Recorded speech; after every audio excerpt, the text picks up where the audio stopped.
Well, it's when I first started with Pang, it was basically to learn his exercises through the class or the form that he uses for the Qigong exercises, and with the intent of trying to make myself healthier, more for the medical aspect and how I felt physically. And um,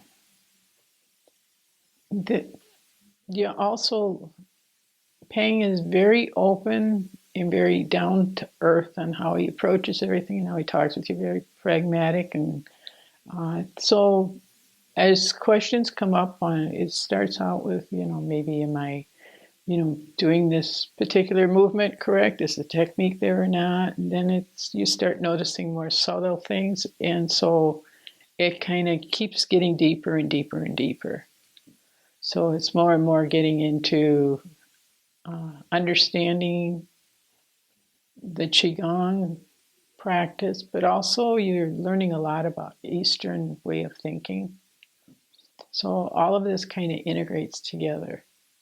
From my point of view, I think it's fine for people to come and do acupuncture and energy sessions and everything, but I really think the class needs to be put together with that because you need that. It's really about you. It's not about taking a class from Pang. So you need that kind of guidance and development going on. And the class really helps with that. I think it gives you kind of a group of people that you can relate with on this.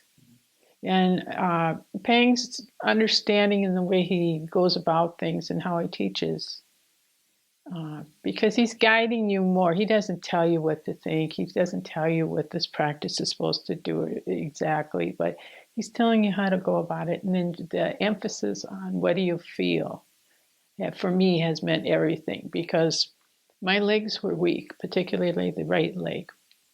And that's why I started doing some of this because the prognosis was I wasn't, the walking was going to become more and more difficult. So I'm about doing what I can to fix that. And it's not going to cure it because this is related to having polio when I was an infant. So it's overuse on muscles and nervous system later in life. So things start to, the connection starts to die. So what you're trying to do is rebuild. And so it's been amazing for me that a number of things that I've done, I have a doctor, and I like that Pang emphasizes you still, he's not like trying to tell people, oh, you can quit seeing your doctor or any of that. I've got all the answers. So it works very complementary with my specialist in physical medicine. And then I also have done Rolfing and a lot of physical therapy with Courage Center. And so all of this stuff integrates together and kind of complements. And the thing about the Qigong, because it's standing all the time, and especially because he has martial arts training behind him. So his understanding of things that you could do or suggestions on little exercises, that has helped me a lot because I've been able to get my balance. I'm not using a cane anymore. And a lot of it is because of small muscles that got activated. And even my doctor has said things like, the nerves are activating where they weren't. So it's, I think you have to look at everything as, multiple legs on a stool, as they say. And so it's kind of up to you how far you want to go or what depth you want to go to. Okay. But it's not a reading exercise. It's a doing exercise. It's a coming in and being with the classmates, being with an instructor or a teacher who's, a master level. And it's not about marketing. It's not about promoting anybody. It's about healing your body. And that doesn't mean that it cures everything, but the strengthening and the better balance, physical and mental and everything, has come with this and changes your eating habits and everything. So it all works together. The way Pang runs it is he's got an intro class for people when they first start. So I think that's where people want to start if they're just beginning.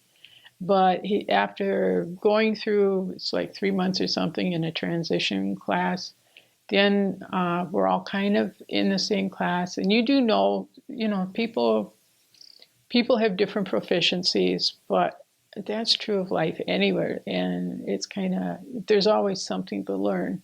I'd say you couldn't have been worse than I was. I spent my whole working career, I'm retired now, but my whole working career in technology. And so I'm more skeptical about anything.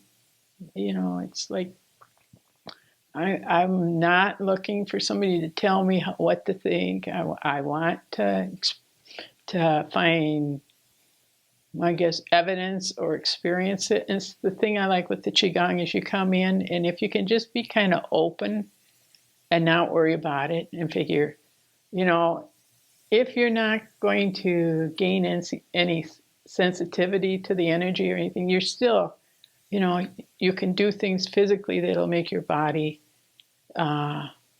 move smoother. And the energy you'll start to feel it. I had tried some Tai Chi with previous in different places, and I couldn't feel the Chi. But right away, working with Pang, you could feel the Chi.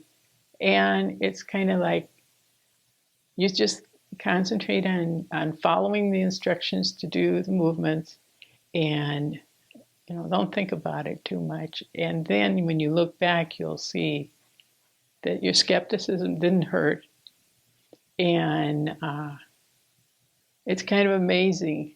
To me, it's amazing how as human beings, our definition is bigger than what we think. Well, his knowledge and his experience with Qigong and Qi is a tremendous asset, very deep there. So you can come to the class and you can learn about it, you can read about it, you can do things. For me, it makes more sense to go out and walk and think about it than it does to pick up a book and read about it, and because I like the experiential learning. So,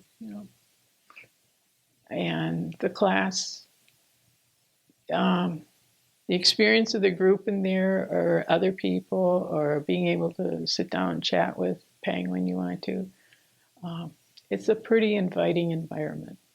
I'd say go to the free lecture and hear what he's got to tell you, what the class is about. Talk to some of the people in the classes if you can, or and take the intro class.